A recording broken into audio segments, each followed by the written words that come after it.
Right.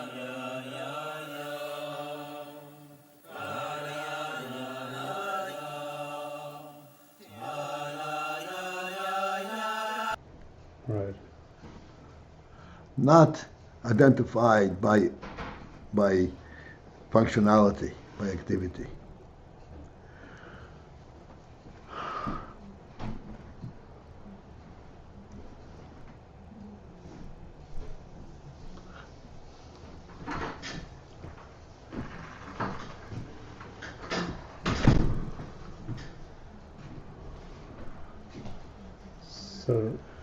So again, this is not exchange. What is the meaning of shitus? Just want to put some meaning behind these words.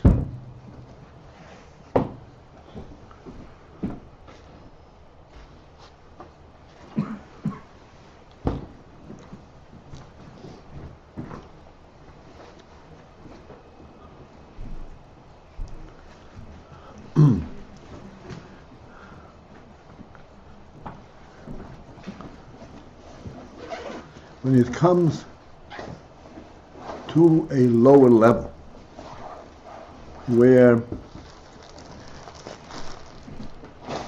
things are not definable by action, then you can speak in terms of midas.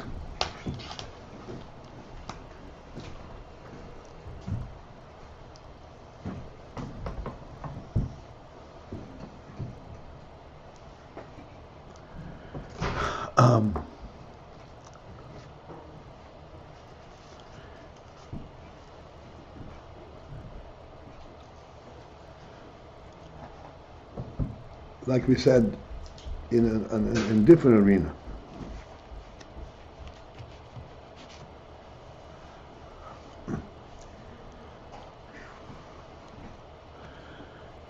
I'm sorry, I'm just a little tired.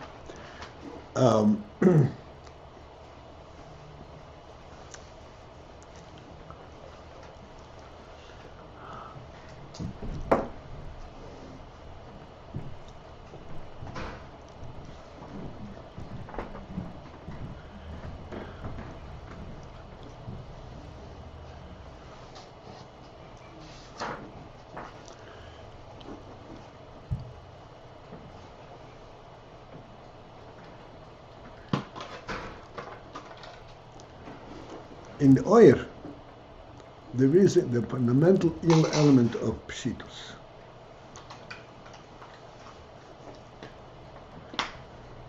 What does that mean?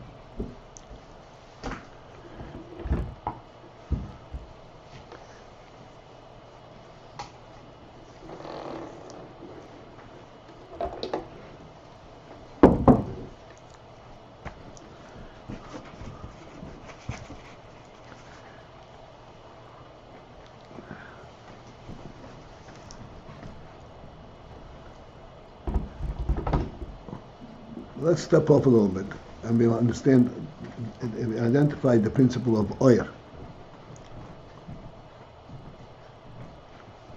Like we explained, that the real principle of oyer, where it is not coming from a particular source or particular energy, it's just, it is effectively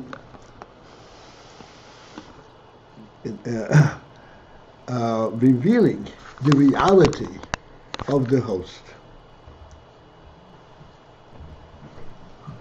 This reality is there because of his own reality, not because he needs to do anything in particular.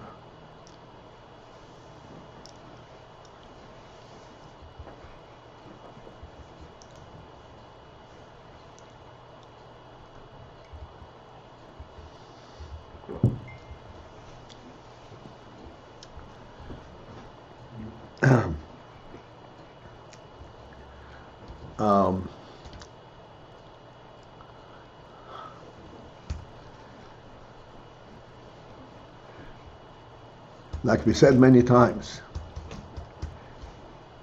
that a table in a specific spot in the room represents two distinct perspectives, mitzad the keilim or mitzad the oir. Mitzad the keilim, this is the most convenient place to access it, to approach it, and there is the proper area, the proper room for it, and so forth. From the oil perspective, the table is in the place where it belongs, because mitzad, from the aesthetic perspective, this is where it belongs. This aesthetic perspective is the one that states that the reason there is a table here, as we said many times, is not because I need to use it, but because a human home has a table automatically. B'pshitus. This is the concept of pshitus.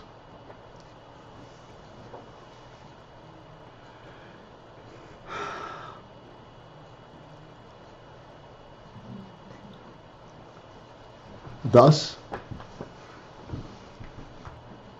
in the keilim arena, if you put a table in a certain spot, in a certain form, in a certain direction, and so forth, you're explaining why it is in this direction, why it is in this place, and why it is not in a different direction. But when you speak from in terms of from perspective of the oyer, of the human perspective,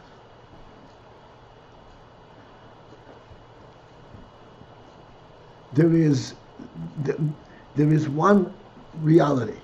This is where it belongs, and it doesn't belong anyplace else. It's out of place anyplace else.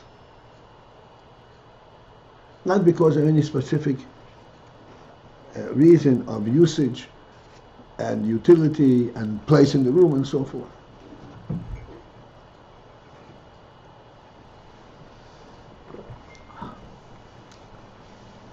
Anything coming from that level of reality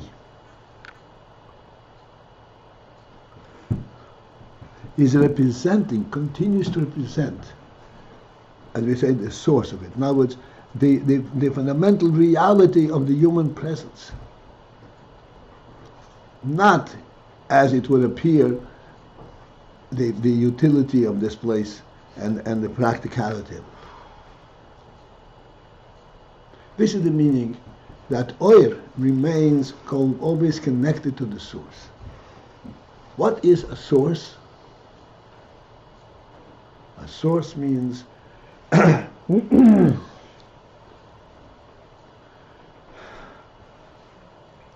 reality of the human being, not his functionality. As we said many times, there is an element of reality in the human being.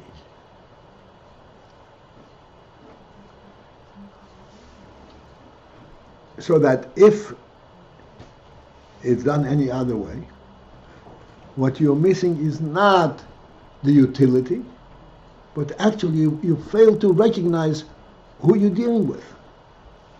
What kind of entity you're dealing with.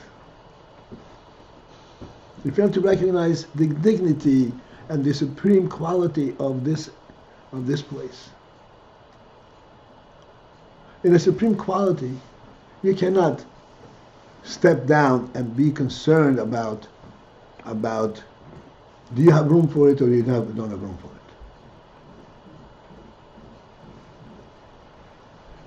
There's an expression in the Gemara, Omar Malko Okartura. Everybody heard this? Everybody heard this? Omar Malko Okartura means that the king, by his urging, by his statement, speech, can uproot a mountain. In other words, that from the king's perspective, there is nothing because compelling his wishes that things should happen a certain way because they cannot fit in the circumstances. There's a mountain in there, you can't put the table over there, or the palace. Omer Malka, the Melech is totally above all limits and all dependencies. This is the phenomenon of Oyer, of Etzem.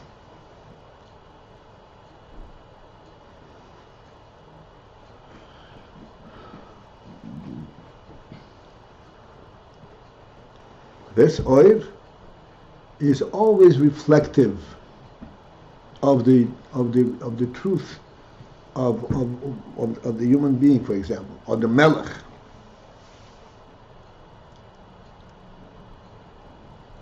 There is no other compelling element that mixes in and says, no, this is not the right way, this is what you have to do.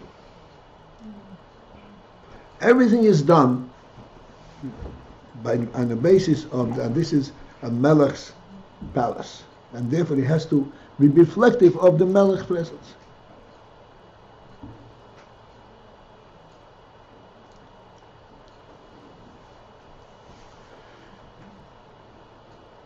I need a little feedback whether we are on in the same wavelength.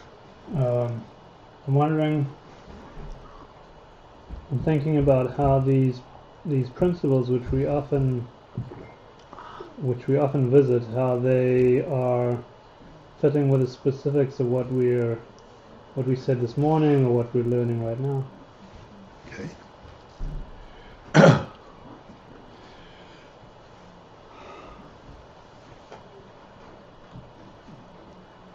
Precisely as we said this morning. You have a wedding and you're inviting all your friends. Are you calculating whether this friend fits into that arena or he doesn't fit? Do I have room for him? Do I have money for him?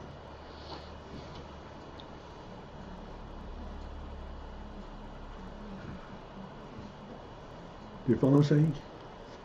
Chassidus says that when a person is in a moment of simchas b'nei of a simcha of his only child, his only son, and he's marrying off his only son, then his mind works above all limitations. So he would be like the king. On the normal human level, he'd be like the king. And he invites everyone, and this morning we heard that this is followed by the specific invitations. Okay, so the reason that we went in that specific invitation is to demonstrate the principle that even though there is the overall invitation, and then there is the specific invitation. What is this specific invitation demonstrate? On the overall invitation, there is only the positive. No concerns at all with anything else. Is there room? Is there money? There is no concerns whatsoever. When it comes on the specific invitation, then there is contemplation of, does this person belong in this invite, in this circumstance? Will he fit in?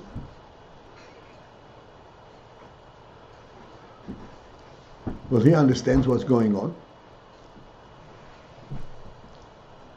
At that moment, you are already considering not just how it is from your perspective, but how it is from his perspective. What kind of individual is he? Is he capable of fitting into this kind of lofty environment? Okay, so we went from this all-inclusive to a specific guest list, and this is showing. So when you go to the specific element, there you have included in that, in every invitation, there is the chesed and the gevurah.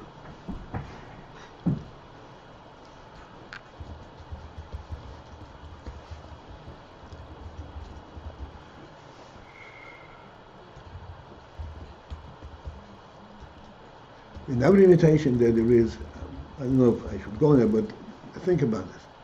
I'm inviting this person, and I'm not inviting anyone who doesn't fit with his company.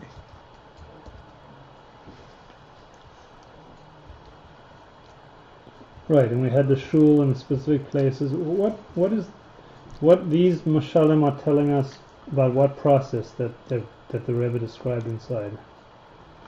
Oh.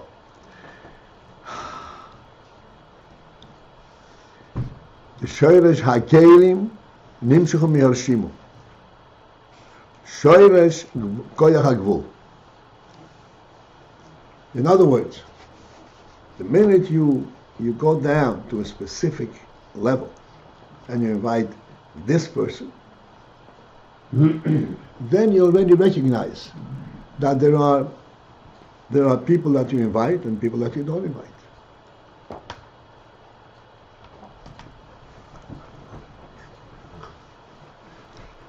And the invitation is an expression of, yes, you are invited. This is the midas element, or the keilim element.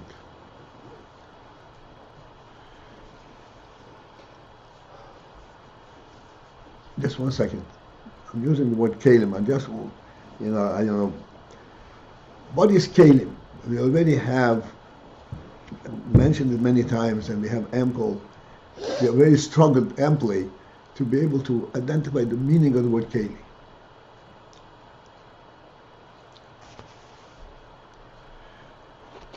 At the wedding, as you said, everybody is invited.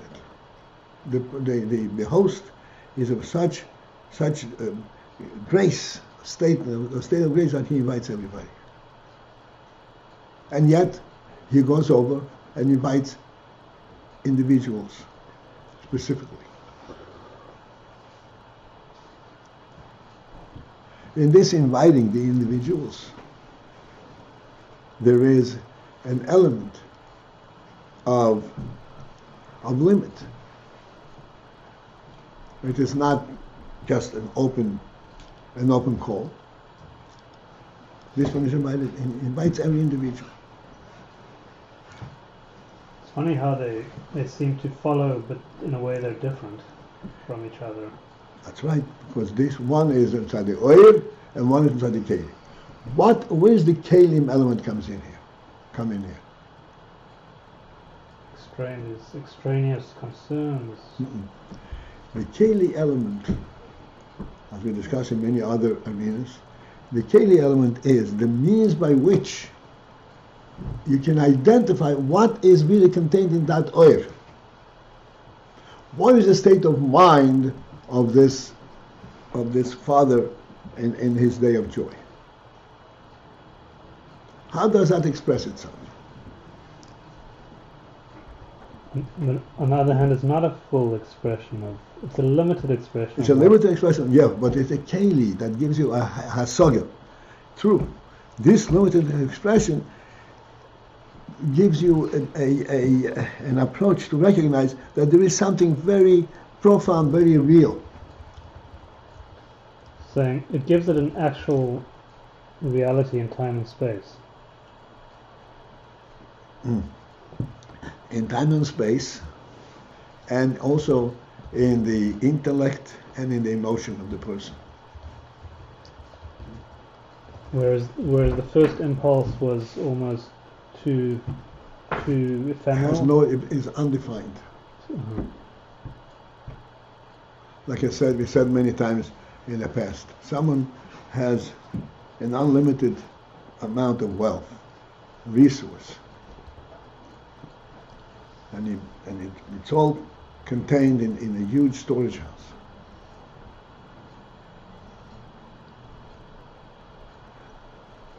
So if he wants to benefit the people around him, there are two ways that he can do that. One is by removing the locks and the doors and even the walls, just opening up, make the treasures completely accessible to anyone without any hesitation.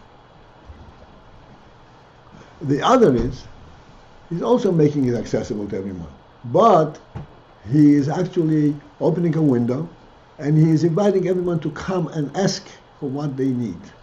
And he stands behind that window and he responds positively to every request.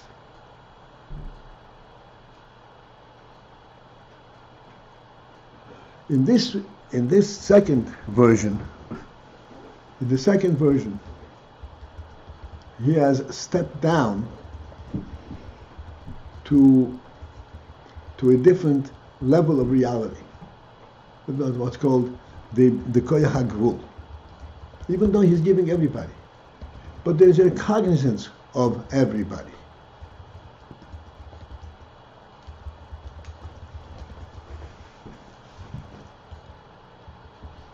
Okay?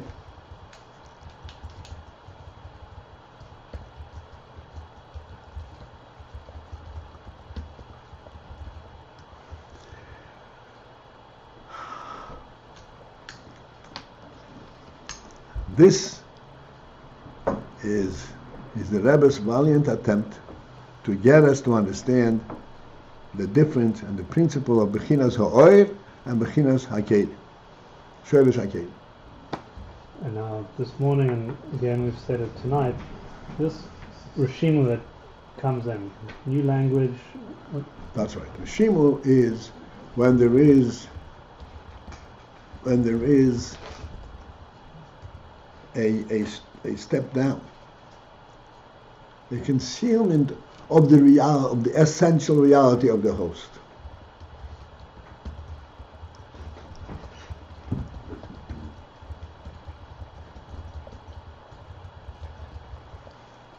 Yes, sir.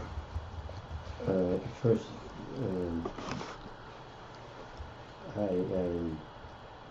I came late, and I'm still allowed to ask a question. I came late. Okay. So in the king example, that his speech can wipe out a mountain. Right. You mentioned this a couple of times over the years. I couldn't understand, and then I understood a little better when you spoke about the father inviting the wedding. And in my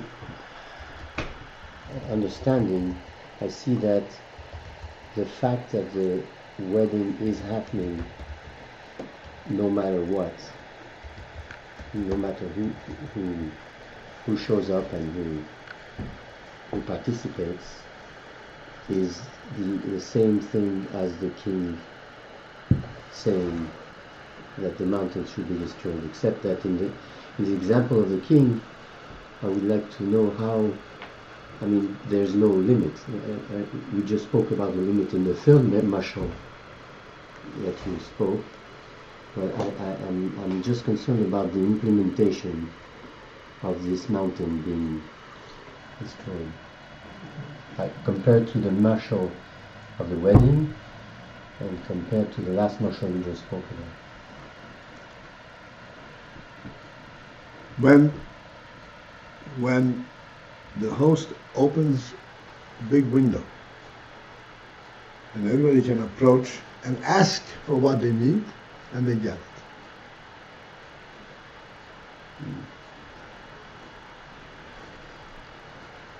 Versus when there are no walls. Everybody can go and take what they want. In both instances, it is clear that you're talking about a very great generosity, unlimited generosity.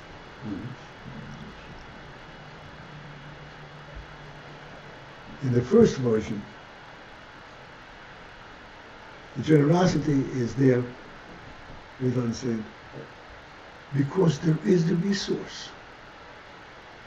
It's a pshitas. Nothing is being given. You come and you take because there is what to take.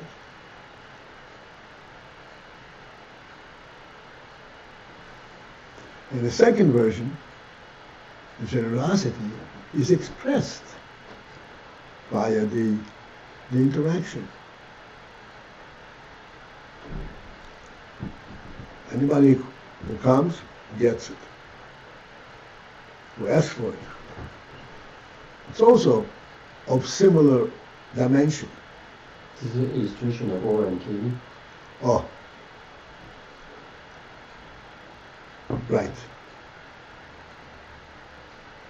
The second one is related to the keilim. In other words, you're not relating to the infinite resource itself, but how do you express this resource?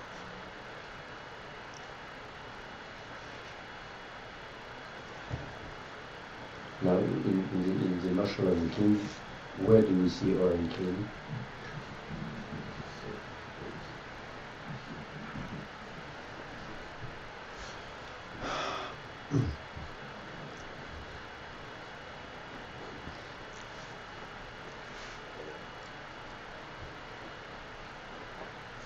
In most of the king,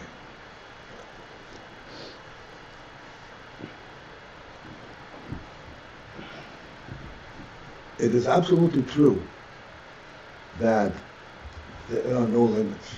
All Maka open to it.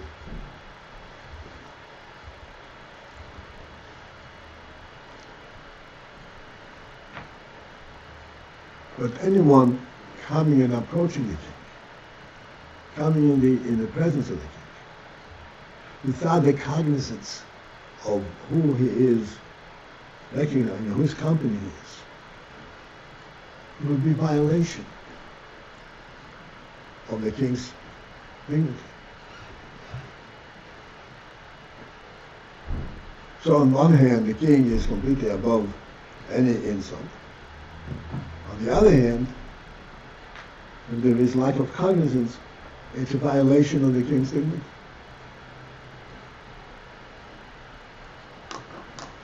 Like we said, in this bestowal of chesed, there's already the element of gevurah.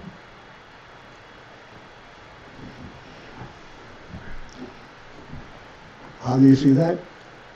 You have to approach a window, and you have to ask for it, and then you will be given, you will be granted. You cannot go and take yourself.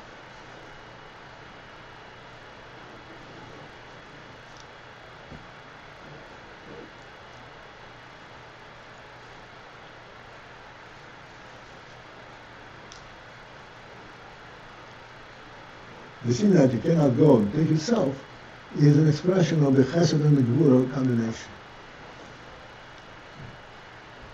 Anything that says no is anything from gevurah.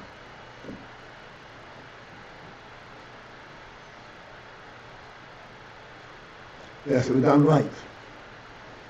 That's gevurah.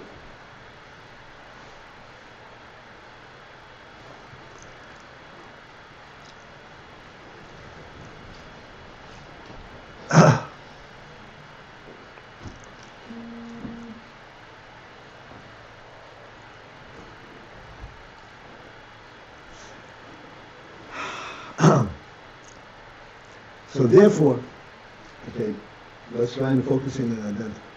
Therefore, in the entire process of dealing and relating and expressing oneself, there are these two elements. There's the koyach, there's the oil and keilim. The koyach hagvul and the koyach habigvul.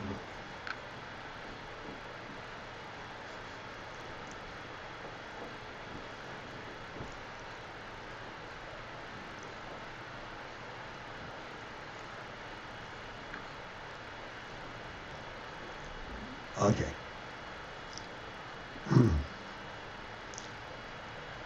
Okay, let's continue. Try to continue on the second line from the bottom. So Shoresh keilim come from the reshimu, which is the Shoresh of koyach hagvur. The reshimu is like koyach hagvur. Why should koyach hagvur? Because in the reshimu there is not the full expression of the oyer, of the reality of the answer. Therefore, there is enough for koyach hagvur in there. Avo meches timo da'atiko. But the concealed moyach of Atik, moyach is always the element of oil. So meches timotu da'atiko nimshach me'akav. That comes from the kav, not from the rishim. Shehu bechinas ha'oil. Rabbi Paltiel? Yeah. Just before we go on to Stima, so everything we're saying up till now, this is all about Koyach HaGevurah, about keilim. Right. And all the mishalim you're giving are talking about how whatever the order is gets put into different keilim. It's limited.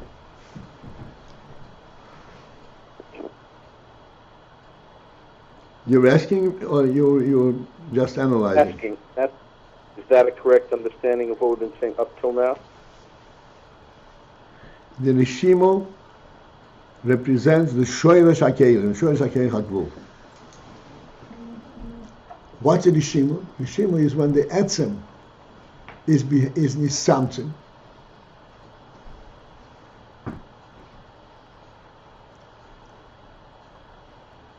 And there remains only a reshimu of it. In our mashal, project the following. So you're talking about the generosity of the king.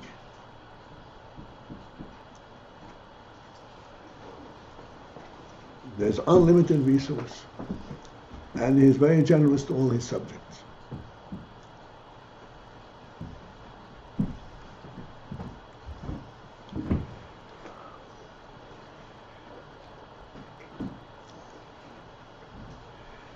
If the king, let's say, conceals himself, steps away, and he instructs his ministers, here, you man this window. Anybody who approaches the window, satisfy his request.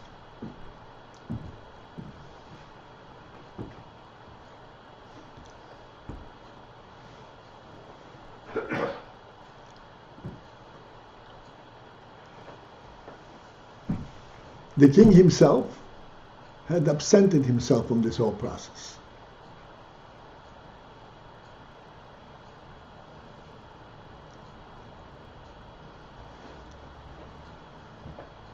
This is called the reshimu. What is the reshimu? The king is not there, but the reshimu, it's the resource is still the same, unlimited.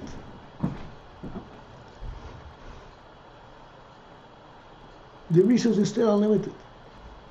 And anyone who asks can get what he wants to get. But there, when talking about the resource is unlimited and you get what he can get, what he can ask for, how is he going to ask for? He's going to ask by specific requests. I want this, I want that, I want this. Keilim, limit.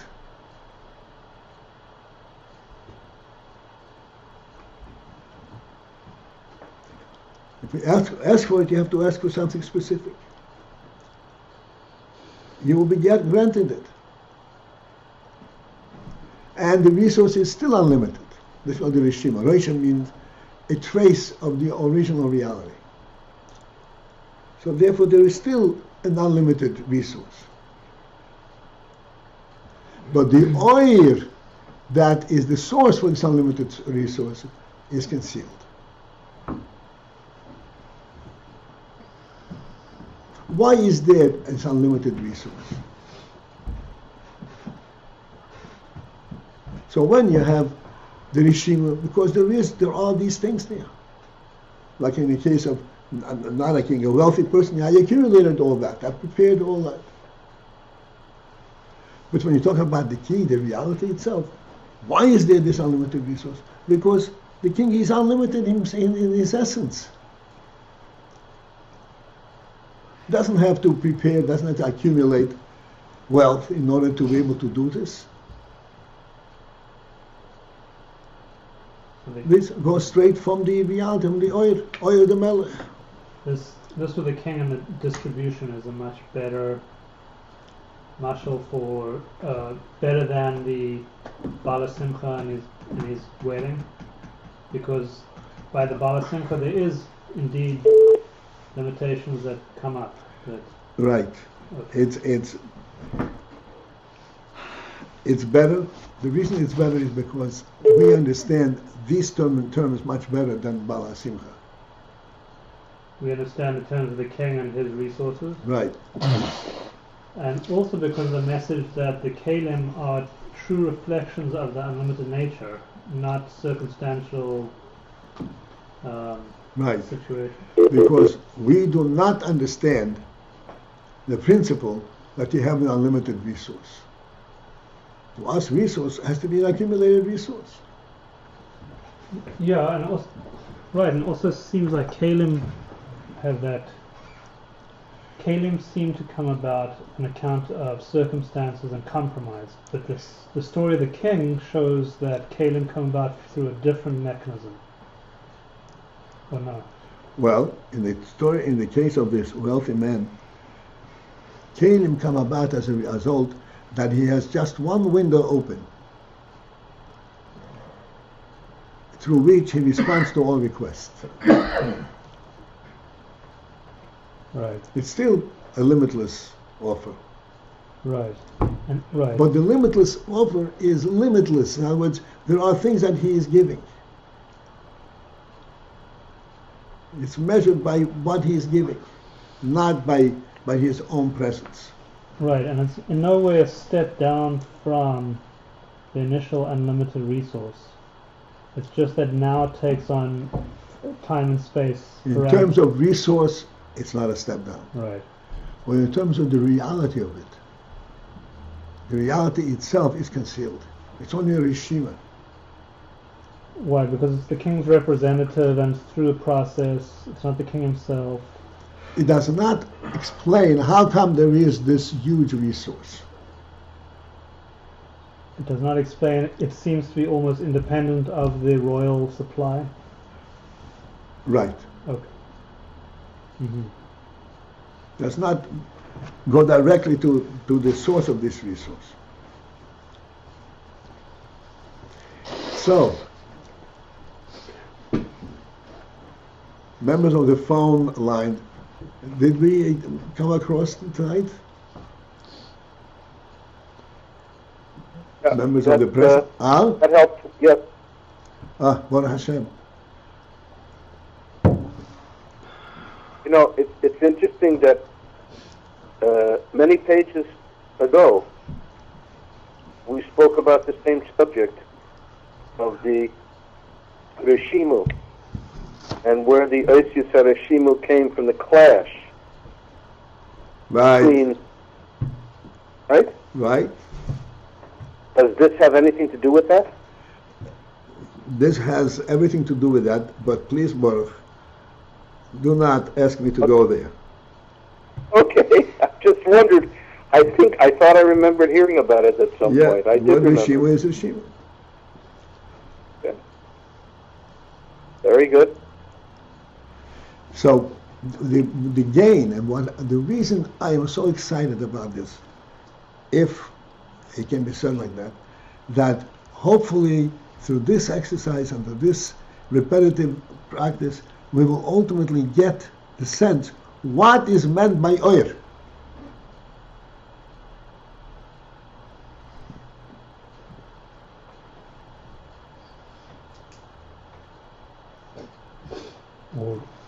Well, that's more exciting than what's meant by keilim. Right. Seems like getting either of those. Keilim, we are right in this world. That's within our purview. But the oil, we have, it was hovering in my mind for a while already. Something that we've discussed a long time ago, how long it can be. An interesting thing that we pointed out. We said the sun makes day. Why does the sun make day? Why doesn't the moon make day? It's a reflection of the same light.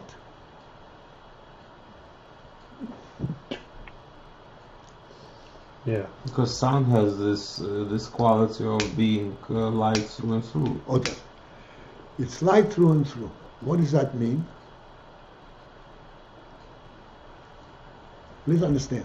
Even though when you have light over here, you don't have the sun, you have the light of the sun.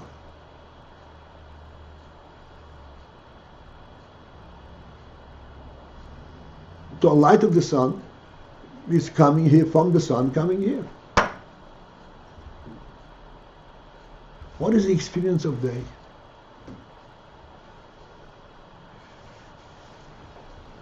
Nobody will say, "Oh, it's so bright. The day is out or the light is out." Say the sun is out. Why is it sun? You don't have the sun over here. You have the light of the sun. This type of transformation from night to day is not affected by the light of the sun, but affected by the presence of the sun itself.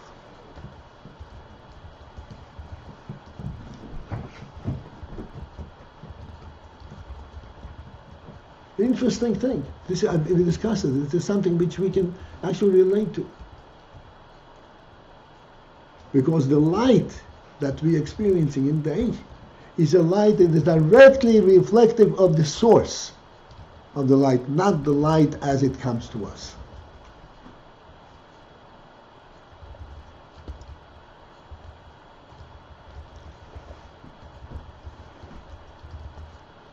Are we still on the same wavelength here? You understand its principle? To transform from darkness into light, where there is no trace of darkness, not practical trace, not even possibility of darkness. A total transformation. Although the basic state of the world is darkness. But this light, not this light, the presence of the sun negates the darkness totally. Doesn't illuminate it, it negates it. How can it negate the darkness? It's there because it brings a sun, it brings an element that is light, not by action, not by generation of light, or generating, just the presence of absolute light. Like we said many times. I don't know if you can possibly understand it, but you have to always remember, light to the sun is of the same level of reality as darkness to us. The sun doesn't know there is such thing as darkness. The light in the sun is not a light that is being formulated, that is being generated. It doesn't know there's thing as darkness altogether. That type of light can transform darkness. This is exactly what happens.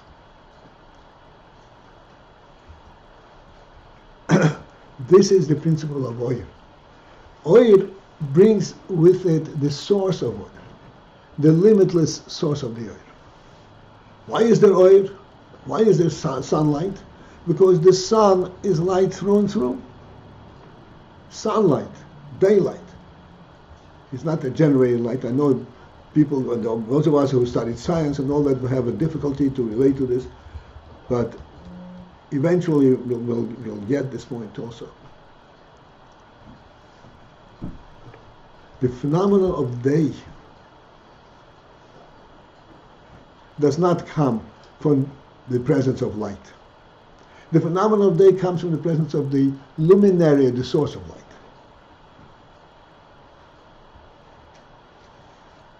What do you care if the sun is here? I have light.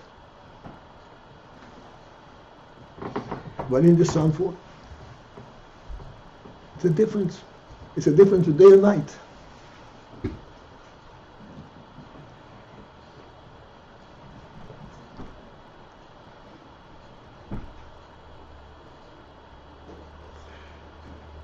Let's step into a real illustration of this.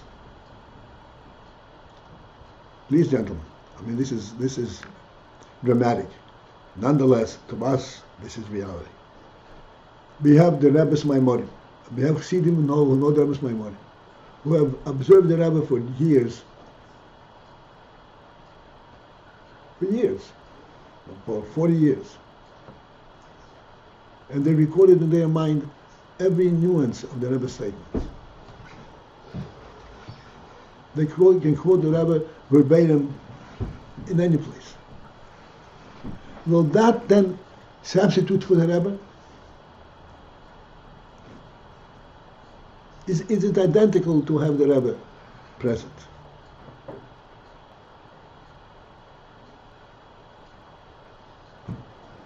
No. No.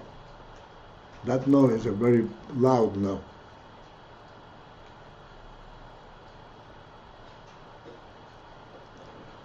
Why is it no? It's really no, no, no, no. Because this comes from a place of darkness. But I know I can generate light. But this is a different kind of light.